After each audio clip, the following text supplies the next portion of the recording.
또 내가 보매 개구리 같은 새 더러운 영이 용의 입과 짐승의 입과 거짓 선지자의 입에서 나오니 그들은 귀신의 영이라 이적을 행하여 온 천하의 왕들에게 가서 하나님 곧 전능하신 이의 큰 날개에 있을 전쟁을 위하여 그들을 모으더라.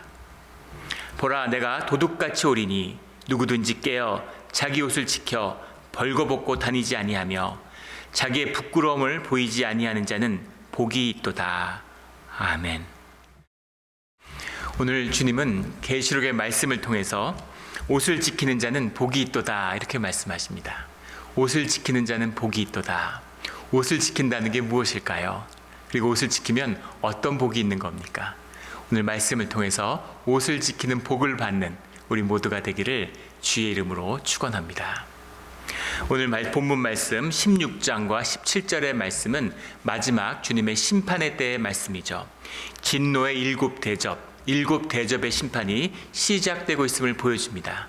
근데 우리가 앞서서 여러 번 나누었듯이 일곱 대접의 심판은 일곱 봉인, 일곱 나팔의 심판에 의한 새로운 심판의 시작이 아니라 일곱 나팔의 심판을 더 심화시켜서 일곱 나팔의 심판 가운데 어떤 일이 벌어지고 있는지를 더 깊이 들여다보는 그런 내용이다. 심화 학습이죠. 일곱 나팔을 더 깊이 이해하는 심판의 의미를 더 깊이 들여다보는 그것이 16장과 17장. 17장은 그 깊은 영적인 의미를 더 깊이 들어가 보는 것이죠. 그래서 그 내용이 새로운 것은 아니라는 것입니다. 우리 16장, 17장에 흐르는 주제는 분명한 것인데 마지막 때에 심판이 있다라는 겁니다. 마지막 때에 심판이 있다. 그리고 주의 자녀들에게는 복이 있다. 보상이 있다는 겁니다. 그리고 세상 가운데는 그 악에 대해서는 분명한 징계가 있다라는 말씀이죠. 그 말씀이 나오는 일곱 대접의 심판입니다. 그런데 이 16장이 사실은 기독교 밖에서 그리고 일반인들 가운데서도 가장 잘 알려져 있는 본문의 말씀 가운데 하나입니다. 왜냐하면 최후의 전쟁, 아마겟돈의 이야기가 나오기 때문이죠. 그래서 아마겟돈이라고 하는 것, 아마겟돈의 전쟁, 세상 가운데서 얘기를 하고 미국과 소련이 러시아가 싸우는 거다, 미국과 중국이 싸우는 거다, 온갖 해석이 난무합니다. 아마겟돈이라는 것, 무기또 들판에서의 전쟁이죠. 메기돈이라고 하는 말인데 하라고 하는 말이 언덕, 힐이죠. 영어로 하면 힐이고 무기또라고 하는 것은 예루살렘 남동쪽에 있는 무기또 평야를 의미하는 겁니다. 그곳에 솔로몬의 왕국, 하나님의 그 영광이 나타났던 솔로몬의 땅, 그곳에 있었던 그 솔로몬의 군대, 솔로몬의 마병이 주둔했던, 그래서 무기또가 회복된다라는 건 이스라엘이 회복된다라는 의미죠. 유대인들한테는. 그런데 요시야 왕 때 다시 한번 주님의 복음이 불타고 이스라엘이 부활할 거라고 하는 그 큰 소망이 함께 있을 때, 그때 애굽이 올라오고 아수르가 내려와서 무기또 들판에서 전쟁을 벌이게 됩니다. 그 팔레스타인과 중동의 운명을 가르는 세계 대전이죠. 그것이 무기또의 전쟁, 아마겟돈이라고 하면은 이 유대인과 이스라엘에게는 가장 큰 전쟁, 최후의 전쟁, 마지막 전쟁, 이런 의미가 들어있는 것이죠. 그러면 이 전쟁, 아마겟돈의 전쟁의 의미가 무엇이냐라는 것은 오늘 본문 말씀에 분명히 나와 있습니다. 9절에 보면 하나님의 이름을 비방하며, 11절에도 하늘의 하나님을 비방하고, 21절에도 재앙 때문에 하나님을 비방하니, 종기로 말미암아 비방하니, 우박으로 말미암아 비방하니, 재앙 때문에 비방하니, 주님의 권세가 있기 때문에 비방하니, 땅에서는 하나님을 향한 비방이 끊이지 않는다는 겁니다. 주님을 모욕하고 주님이 행하시는 이 심판의 의미가 나타났을 때 주님을 경외하는 마음으로 돌이키는 것이 아니라 주님을 비방하는 자들의 세력이 점점 더 커진다는 것이죠. 그러면 이 비방하는 세력 뒤에는 무엇이 있느냐 할 때 오늘 13절에 나오는 개구리와 같은 더러운 영, 개구리라는 것이 이제 더러움의 표상같이 쓰였던 것이죠. 이스라엘에서는 그 새 더러운 영은 뭐냐면 용과 짐승과 거짓 선지자다 이렇게 나옵니다. 마치 하나님의 삼위일체를 본뜬 것처럼 그걸 흉내내는, 거짓의 흉내내는 거짓의 왕, 이들도 똑같이 용과 짐승과 거짓 선지자가 연합해서 하나님을 비방하고 대적하는 일들을 한다는 것이죠. 그들이 이 현상의 존재들인데 이 현상의 세계에 대한 심판과 마지막 때가 왔을 때 그것에 저항하기 위해서 그들이 힘을 다 모아서 하나님께 대드는, 누가 하나님께 대들 수 있겠습니까? 누가 하나님께 맞설 수가 있어요? 근데 놀라웠게도 이 마지막 때 모든 땅의 세력이 연합을 해서 하나님께 맞음으로 마지막 심판을 받게 된다라는 것이 이 말씀의 내용이죠. 그러나 세상에서 관심을 갖는 것처럼 본문의 초점이 아마겟돈이나 더러운 영, 적그리스도에게 있는 것이 아닙니다. 이 말씀의 초점은 이 땅의 성도, 옷을 지키며 부끄러움을 보이지 아니하는 자, 그들이 복이 있도다. 계시록에 나오는 세 번째 축복의 사람들이죠. 옷을 지키며 복을 지키는 자들, 부끄러움을 당하지 않는 자들, 보이지 않는 자들은 복이 있도다. 그렇다면 도대체 복은 무엇이고 옷을 지킨다는 의미는 무엇일까요? 왜 세상 가운데 재난이 닥치고 그 어려움 속에서 고난을 받는데 그 고난이 세상을 향한 심판이지만 동시에 성도를 향한 구원의 의미를 가진다는 겁니다. 근데 문제는 뭐냐면 성도들도 이 땅의 고통 가운데 함께 고통을 겪고 있다는 것이죠. 세상에 가뭄이 닥치고 세상에 우박이 닥치는데 주님의 보혈의 생명의 띠로 덮어주고 지켜준다 하더라도 그 고통이 왜 없겠습니까? 그 아픔이 왜 없겠습니까? 그 가운데 옷을 지키며 주님의 복을 받는다라는 건 무슨 의미일까 하는 거죠. 성경이 말하는 주님 앞에 선다는 것, 주님은 우리에게 복을 주시기를 원하고 우리를 구속하시기를 원합니다. 우리와 함께 하시기를 원하는 거죠. 이 땅 가운데에서. 그런데 왜 고난과 거짓의 영이 지배하는 짐승의 땅에 우리를 보내서 고난 가운데 우리의 삶을 걸어가게 하실까? 우리가 주님 앞에 서기 위해서, 주님과 함께 하기 위해서는 그 광야의 길을 걸어야만 한다라는 겁니다.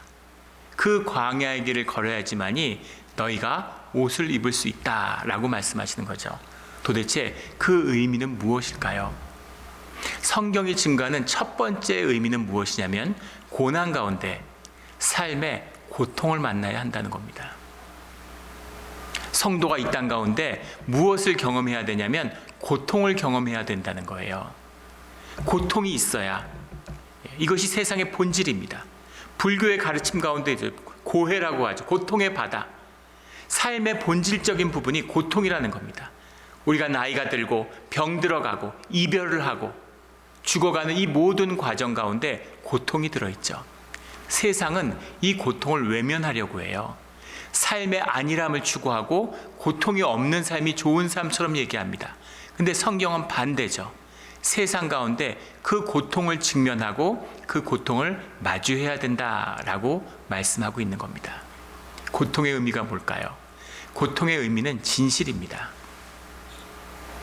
그 깊은 고통을 마주할 때 고통 뒤에 있는 생명의 기쁨도 동시에 만나게 된다는 거죠. 아이를 낳는 어머니 산통을 한번 생각해 보세요. 살을 찢고 뼈가 무뎌지는 그런 깊은 고통을 엄마가 맛보죠. 뭐라 말할 수 없는, 산모가 경험하는 고통이 인간이 겪는 고통 중에서 가장 심한 고통이라는 거 아니에요? 저희 남자들은 상상도 할 수 없는 그 고통 가운데 자녀를 출산했죠. 그런데 그 아픔이 있었기 때문에 아이의 생명의 기쁨을 맛보게 되는 것이죠. 그 기쁨을 맛봤기 때문에 또다시 아이를 낳을 수 있는 겁니다. 이것이 생명의 비밀이고 삶의 실제라는 거죠. 그래서 고통은 분리시키고 나는 기쁨만 가질 거야. 이것은 거짓이라는 겁니다. 그래서 고통을 마주하고 고통 속에서 삶의 기쁨을 만나야지만이 그 진실한 모습만이 주님의 길을 가는, 주님을 만나는 자들의 그 길, 주님을 만나는 그 길 가운데 들어설 수 있다라는 것이 성경의 가르침이죠. 두 번째 넘어야 할 문제는 무엇이냐면, 직면하고 뛰어넘어야 할 문제는 소유에 관한 것입니다. 성경이 증거하는 삶의 가장 큰 문제, 거짓은 뭐냐면 우리가 무언가를 소유하고 있다는 착각이죠. 소유라고 하는 것은 생각이고 소유라고 하는 것은 개념이에요. 소유라고 하는 것은 관념적인 것입니다. 우리가 무엇을 소유하고 있다고 착각하고 있는 것이죠. 마치 자녀가 내 거인 것처럼 자녀가 내게 됩니까? 시대에 따라서 100년 전만 해도 우리 한민족 중에서는 내가 내 땅을 소유한다는 의미가 없었어요. 인류 가운데도 마찬가지입니다. 사람들이 수만 년의 역사, 수십만 년의 역사 가운데서 이것은 내 거야, 이건 내 거기 때문에 내가 내 자식한테 줘 라는 생각을 받아들이고 그것을 서로 인정한 것은 불과 수백 년밖에 되지 않습니다. 우리가 땅을 가졌는데 땅 속에 있는 게 내 건가? 어떤 나라는 내 거라고 하고 어떤 나라는 내 거라고 인정하지 않습니다. 모든 것이 개념적이고 사람들이 만든 것일 뿐이라는 것이죠. 미국이 채권을 만드는데 실제 채권을 인쇄하나요? 달러를 발행하는데 실제 달러를 발행하는, 일부 발행하죠. 대부분의 달러는 그냥 발표하고 개념적으로 존재하는 겁니다.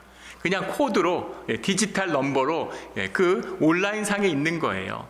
그런데 사람들이 그것을 믿어주고 가치가 있다고 생각해주고 내 거라고 믿고 있기 때문인 것이죠. 마치 은행에 다 모든 사람들이 돈을 찾겠다고 가면 틀림없이 돈을 맡겼는데 돈도 돌려받지 못하고 은행이 망하게 되는 것처럼, 모든 사람이 미국의 국채를 돌려받겠다고 하면 그럼 미국은 그때는 망하는 것이죠. 그것처럼 사람들이 관념적으로 가지고 있다고, 소유하고 있다고 그렇게 착각하고 있는 것뿐이라는 겁니다. 많은 분들이 은퇴에 대해 얘기해요. 제가 아는 분도 20년 동안 은퇴에 대한 얘기를, 늘 은퇴를 준비한다고 하시더라고요. 은퇴의 준비가 거의 마쳐서 내년에 은퇴하겠다고 하셨는데 올해 심장마비로 돌아가셨습니다. 여행을 갔다가. 그게 우리의 인생이죠. 마치 내 삶에 내가 소유하고 내가 권한을 갖고 내가 가지고 있는 무엇이 있는 것처럼, 근데 실제는 무엇이냐면 그런 것은 없다는 겁니다.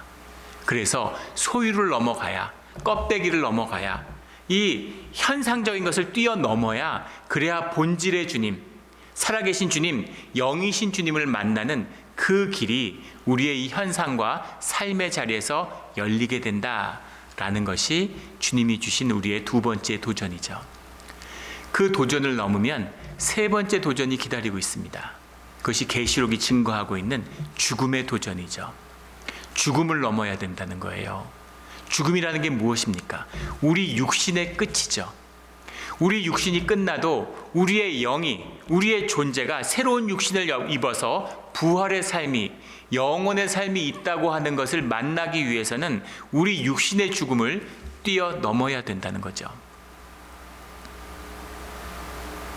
세상에 속한 사람들은 이 육신의 삶이 전부고 죽으면 끝이라고 생각하니까, 내가 태어날 때부터 내 삶이 있고 내가 죽으면 내 삶이 끝난다고 생각하니까 이 삶이라는 것이 절대화되는 겁니다.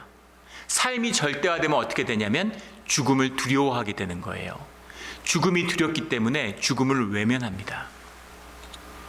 저를 포함해서 여기 계신 모든 분들이, 물론 예외인 친구들도 있지만, 살아온 삶에 아마 반도 못 살게 될 거예요, 앞으로는. 그리고 우리가 보는 모든 분들이 다 죽습니다. 그리고 과거에도 다 죽었고. 근데 놀라운 것은 뭐냐면 임상심리학자들에 의하면 죽음을 마주하면 사람들이 큰 충격을 받는다는 거예요. 엄청난 충격. 자신의 죽음이 실제화되기 시작하면 사람들이 엄청난 정신적인 공황 상태에서 큰 충격을 받아들인다는 거예요. 다 죽는 걸 알고, 평생 죽는 걸 알고 살아왔는데 왜 죽는데 그렇게 큰 충격을 받을까요? 죽지 않을 거라고. 다른 사람들은 다 죽어도 나는 죽지 않아, 나는 영원히 살 것 같은 착각 속에서 살아왔다는 거죠. 죽음을 직면하지 않고 평생 죽음을 회피했기 때문입니다. 그래서 죽음을 의식적으로 멀리하고 무의식적으로 멀리하다 보니까 죽음이라고 하는 필연적인 과정이 눈앞에 나타나면 큰 충격을 받는 거죠. 왜 충격을 받을까요? 모든 게 끝나니까. 그런데 성경은 그것이 끝이 아니라 새로운 출발이라고 말씀하고 있는 겁니다. 죽음을 뛰어넘는 자만이, 육의 죽음을 경험하는 자만이 새로운 삶, 실제의 삶, 본질의 세계를 만나게 된다라고 말씀하고 있는 거죠. 그래서 이 죽음을 뛰어넘는 자들은 마지막 때의 고난, 이 심판의 고난을 고통 가운데, 고난 가운데 이겨낸다는 것이죠. 이것이 죽음의 비밀입니다. 육신이 죽으면 영이 새로 태어나는 거죠. 우리가 삶에서 경험하는 본질적인 겁니다. 우리 몸의 모든 세포들이 죽어가지만 매일매일 하지만 그 가운데서 새로운 생명이 태어나기 때문에 우리의 생명이 유지되고 있는 거죠. 그래서 죽음이 있어야지만이 생명을 맞이하는 비밀이, 우리 사도 바울은 나는 매일 죽는다 이렇게 고백하죠. 매일 죽음을 만나는 자는 매일 새로운 삶, 새로운 생명의 영이 새로워지는 그런 삶이 열리는 겁니다. 그래서 죽음을 만나야 되는 것이죠. 죽음을 뛰어넘어야 되는 것입니다. 살아서 죽음을 뛰어넘는 우리 모두가 되기를 주의 이름으로 축원합니다. 그 죽음을 만난 자만이, 그 죽음을 이긴 자만이 이 마지막 때의 고난을 이기고 그리고 주님과 함께 할 수 있다라는 말씀입니다. 그 죽음을 넘는 자들, 그 죽음을 이긴 자들이 주님의 의의 옷을 받게 되는 거죠. 주님께서 우리에게 의의 옷을 입혀주시는 겁니다. 의의 옷을 입는다는 게 뭘까요? 의가 도대체 뭘까요? 영어로 righteousness라고 하는데, 성경에 수도 없이 나오는 의로운 백성, 의의 백성, 의인, 도대체 의가 뭘까? 성경이 증거하는 의가 무엇입니까? 성경이 말씀하고 있는 의라고 하는 것은 내가 가진 나의 권리를 내가 행사하지 않고 포기하는 것, 이것이 나의 의입니다. 이게 성경이 말하는 의예요. 어떤 것이냐면 이런 것이죠. 내가 자식이 있는데 자식을 키우고 내가 헌신해서 키운 그런 내 자식에 대한 나의 권리가 있죠. 그러나 그 권리를 부모가 행사하지 않는 것이 부모의 의가 되는 겁니다. 부부가 있는데 부인이 춤을 배우러 다니다가 춤 선생하고 바람이 나서 가출을 했어요. 좋은 예인지 잘 모르겠지만 가출을 했습니다. 그런데 그 춤 선생에게 다시 바람 맞고 속아서 집에 돌아온 것이죠. 남편이 부인을 정죄할 수도 있고 판단할 수도 있고 비난할 수 있는 권리가 있어요. 결혼의 언약이 있고 그 부부 관계에서 남편의 권리가 있잖아요. 그래서 부인을 비난할 수 있습니다. 그런데 비난하지 못하는 거죠. 비난하지 않는 겁니다. 왜냐하면 부인 가운데에 아픔이 보이기 때문인 거죠. 젊은 시절 만나서 같이 결혼해서 조그만 세탁소 안에서 청춘을 다 보냈는데 그 와이프가 가지고 있는 소녀와 같은 마음, 그 마음 가운데 갖고 있는 로맨틱한 환상에 대한 꿈 같은 것이 있다는 걸 알아요. 그 꿈을 쫓아서 가출을 했는데 깊은 상처를 받고 돌아온 부인의 아픔이 더 아픈 거죠. 내가 아픈 것보다 그게 더 아픈 거예요. 그래서 오히려 부인을 위로하고 용서하게 되는 겁니다. 그게 부인에 대한, 와이프에 대한 남편의 의예요. 이것이 하나님의 의가 우리와 함께하는 비밀입니다.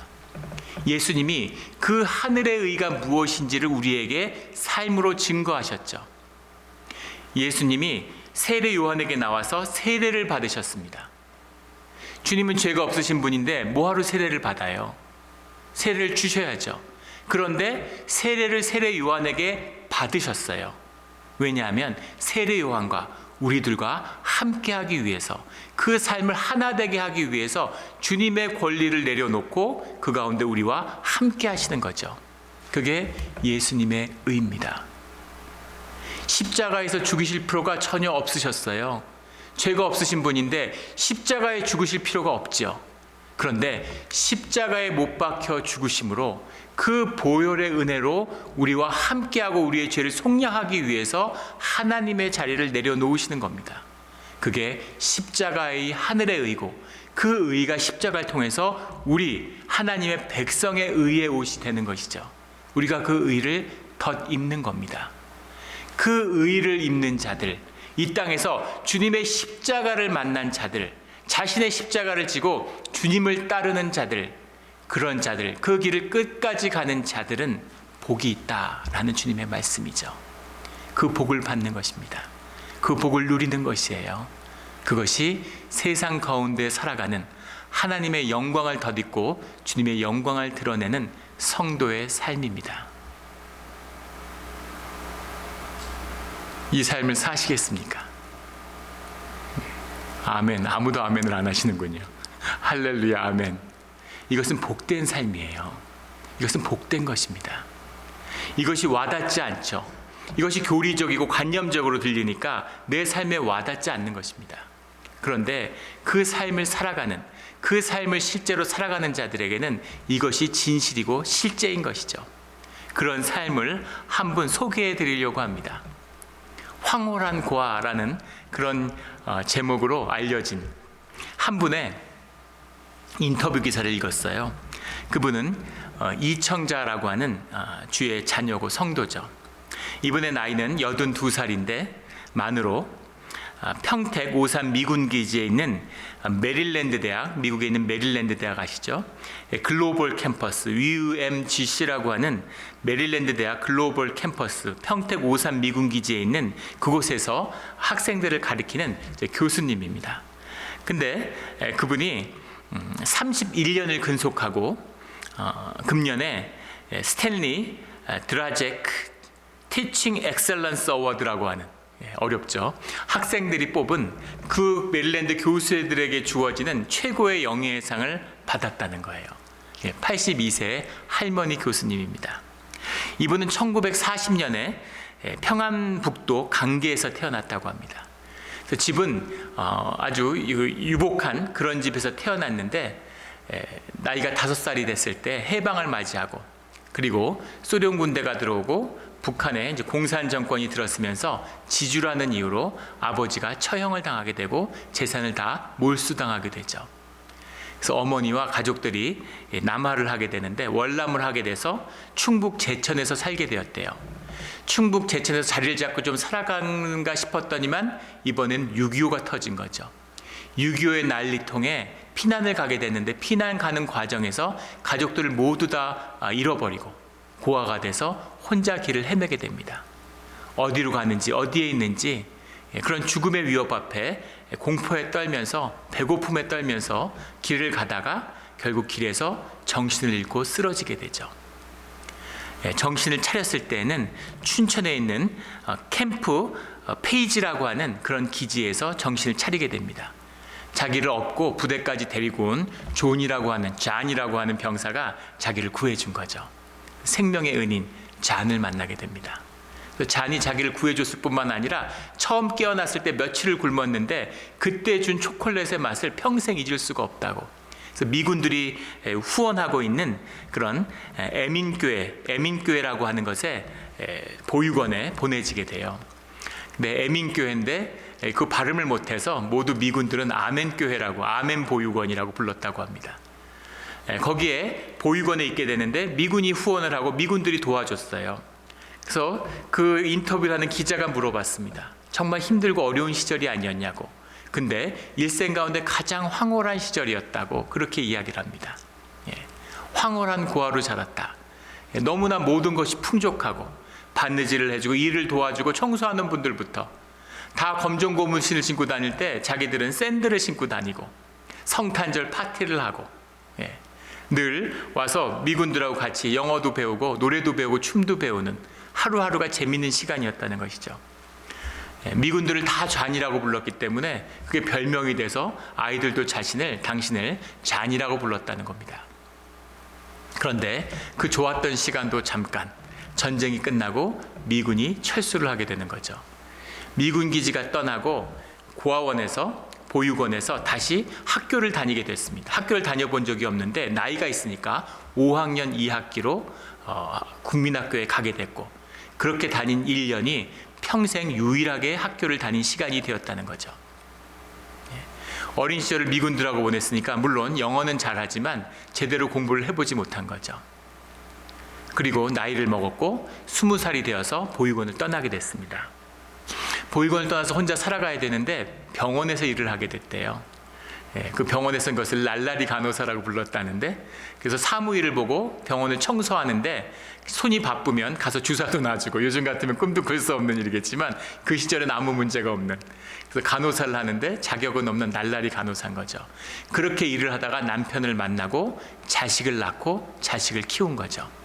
그런데 자식이 초등학교에 입학하는데 학교에 그 가족 그걸 쓰잖아요. 거기에 부모의 학력을, 그걸 왜 쓰는지 아직도 잘 모르겠습니다. 근데 부모의 학력을 쓰는데 거기다가 국졸이라고 쓰는데 정말 피눈물이 나는 것 같고 그렇게 속상하고 가슴이 아팠다는 거예요. 다시는 국졸이라고 쓰지 말고 공부를 해야 되겠다.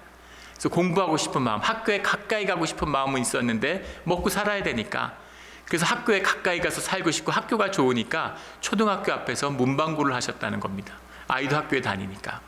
거기서 열심히 공부하고 주경야독을 하셔서 검정 고입시험에 합격해서 중졸의 학력을 얻은 거죠. 공부가 쉽습니까? 고졸 검정고시를 하는데 3번을 낙방하고 40이 넘어서야 어렵게 그 시험을 합격했다는 겁니다. 46살이 돼서 자신이 살던 춘천에서 가까운, 원주에서 가까운 상지대역 부설 전문학교에 관광통역학과에 입학을 하고 거기서 2년을 다닌 다음에 다시 상명여대라는 여학교에 영문과에 입학을 해서 학부를 마치게 되죠. 그리고 세월이 지나서 다시 석사학위를 받았을 때는 나이가 52이 되어 있었습니다. 52에 석사학위를 받았지만 그 학위가 무슨 의미가 있을까 이런 생각이 들지 않겠어요? 근데 어느 날 교회에서 예배를 드리고 나오는데 메릴랜드 대학이라는 데서 한국에 캠퍼스를 여는데 거기서 교수를 뽑는다는 이야기를 듣고 지원하게 된 거죠. 미국에서 박사학위를 받아도 한국에서 시간 강사하기가 어렵습니다. 고학력 시대에 지금 박사학위 소지자가 80년대 학부 졸업생보다도 많다고 그러죠. 미국에서 박사를 받고 와서도 강사하기가 힘든데 미국 대학에 강사 자리긴 하지만 자리를 잡는다는 게 가능이나 한 일입니까? 하지만 주님이 인도하신 길인 걸 믿고 기도하고 지원한 거죠. 그리고 강사를 시작하게 된 겁니다. 그게 이어져서 일주일에 월요일부터 목요일까지 나흘 동안 3시간씩 강의를 하는, 춘천에서 평택까지 매일 2시간 반을 운전하면서 강의를 한 거죠. 그래서 지금 82세가 되어서도 계속 강의를 이어가고 있다는 겁니다. 그 대학에 앤서니 콜린스라고 하는 대위가 자신이 3개 대학에서 공부를 했지만 자기가 일생 가운데 만난 최고의 교수님이다, 이렇게 칭찬을 하는 인터뷰를 했더라고요. 본인은 그렇게 얘기하는 겁니다. 나는 은혜를 받았고 그 은혜를 페이백하기 위해서, 그래서 그 나를 도와줬던 미군들에게 그 은혜를 돌려주는 것뿐이라고, 그런 마음으로 소명으로 믿고 그 삶을 살아가는 것이죠. 이것이 믿음과 신앙의 삶입니다. 공허하고 우주에 뜬구름 잡는 이야기가 아니라 우리의 삶의 자리에서 세상은 짓밟고 너는 안 된다, 너는 아무것도 안 된다, 네가 뭘 할 수 있겠니? 그렇게 세상은 우리를 늘 비웃고 짓밟지만 주님의 사람은 믿음과 소망으로 살아가는 것이죠. 82세지만 감사함으로 자신의 소명을 감당하는 것입니다. 은퇴를 준비하고 몇 살에 은퇴야 나한테 제일 득이 되는가, 그런 걸 따지는 것이 아니라 주님의 소명의 끝, 주님이 주신 그 소명을 자신의 생명하고 맞바꾸는 그런 삶을 살아가는 자들, 그것이 주님의 옷을 지키는 자들이죠. 주님의 옷을 지키는 자들은 복이 있습니다. 주님이 그 복을 우리에게 약속하고 계시는 거죠. 이것이 짐승의 땅, 이 광야의 길, 말세의 때를 사는 우리 주의 자녀, 우리 교회를 살아가는 공동체를 이루는 성도의 비밀입니다. 이 비밀을 만나서 옷을 지키며 주님의 복을 받는 우리 모두가 되기를 주의 이름으로 축원합니다. 아멘. 기도드리겠습니다.